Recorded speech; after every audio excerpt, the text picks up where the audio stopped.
Riders fans, the Australian GP took place today, Friday, October 21st, at least round one of 4 rounds. It's a doubleheader over there in Melbourne, Australia. World Supercross is actually happening tomorrow, Saturday the 22nd. It is going to be live on Fox Sports 2 at 1 a.m. here in America. So I do recommend not spending $7 if you are in the United States for the World Supercross TV package, because it is still delayed 12 to 24 hours. So I've tried to use the VPN trick of saying that my IP address is in Australia. It still doesn't work. So you're better off with just DVRing it for Fox Sports 2 at 1 a.m. With that being said, there's a few things that I want to talk about when it comes to the track over there for the Marvel Stadium. It's got a super cool name, but the track is far from marvelous. And it's because the whoops were incredibly dangerous. We saw multiple riders almost eat shit. Notably, Aaron Tanti almost threw it away in the main event. He was out front and he had a wild ride, like he was riding a buffalo. And luckily he was able to hold on for 8 seconds and continue racing and end up on the podium. But there's other riders that were less fortunate as him. And the reason I believe why the whoop section was so tough for these riders is because they were small and it was a large section of whoops. So you could carry a lot of speed through them. So they started getting cupped out and very sharp, and you were having these little hip chuck curves on top of the whoops, and when these riders are going at speed, hit something like that, it rebounds and it gets super scary. There was multiple guys that went down hard in the whoop section. Not to mention, because they're so small, you saw a lot of riders skip a whoop with their front wheel, which then would rebound their rear end. I don't know how I feel about the split lane.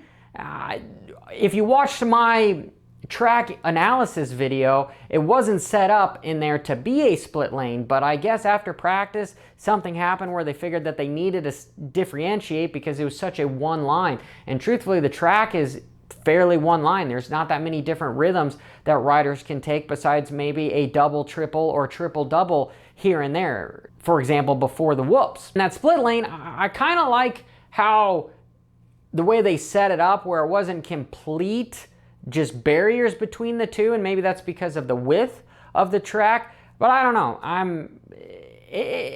Truthfully, if I had to pick something, I do like it because it separates the riders and it makes them take a different line, because if they didn't do that, it would have just been inside through the little S and boom.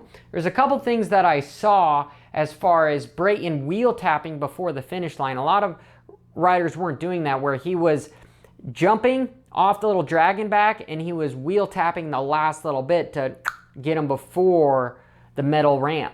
And that is incredibly dangerous, because if something were to happen, a bog or something, he would completely endo through there. And this is in the World Supercross practice session. It didn't have to do anything with the Australian series, but Kenny was coming from the inside and he was doubling off of the little roller inside check jump onto the dragon back and then popping over it. I thought that was incredibly creative on his part. Then we have Dino coming in with his new butt cheeks after the start, seat bouncing and preloading up over the quad before the triple. I thought that was really nice as well. Speaking of some of the other riders, Matt Moss was one of the riders that got hit with PEDs. It was a SARM, selective androgen modular receptor for estrogen, which is basically a testosterone supplement. And I thought that he's riding really well. You know, he was coming off a 4-year ban and he's pushing people around. He seems kind of like the Vince Freeze of the Australian Supercross series. So it'll be interesting to see how much pushing around he does, because everywhere he was on the track, he was covering his line. He was kind of cross-jumping guys. You know, love him or hate him, I'm glad to see him back racing, and he's fast. He was right up there with Brayton. Brayton's team manager, Tony Alessi, was saying that he only had to race about 80% to win. And maybe that's true, maybe that's not true. You know, he definitely got the W and he won by like 12 seconds. So that kind of sounds like an 80% effort there. But Brayton is one of those phenom riders where they have a long career because they don't get injured.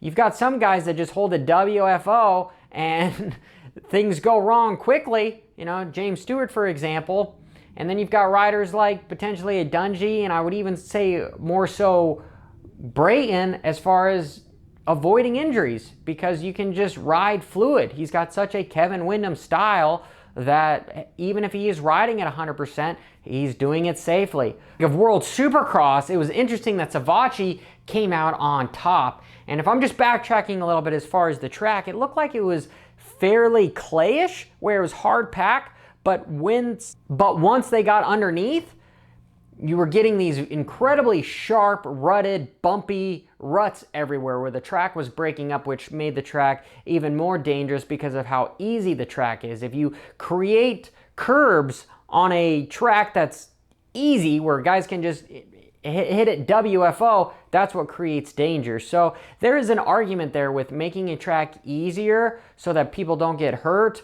but then there's Mother Nature at play with what kind of dirt you're using, and these four-strokes tend to dig this stuff up a lot. So it's a give and take there. There's an argument to be said there where difficulty kind of makes people slow down, where what I'm saying in the whoops, but then at the same time, then riders could be stupid and get hurt at the same instance. But this is Johnny F. and Hopper. Until next time, keep it pegged to MX Unfiltered. We're going to be doing some giveaways. If you want to join the channel, you'll have a couple entries. If you join the Patreon, you'll have twice as many entries. And at the end of Supercross, we're thinking about giving away a pipe. You know, next month we're thinking about giving away, at least my community, we're thinking about giving away a full graphics kit, you know, to help out, because we want to help grow the sport. So please subscribe if you can't join the channel.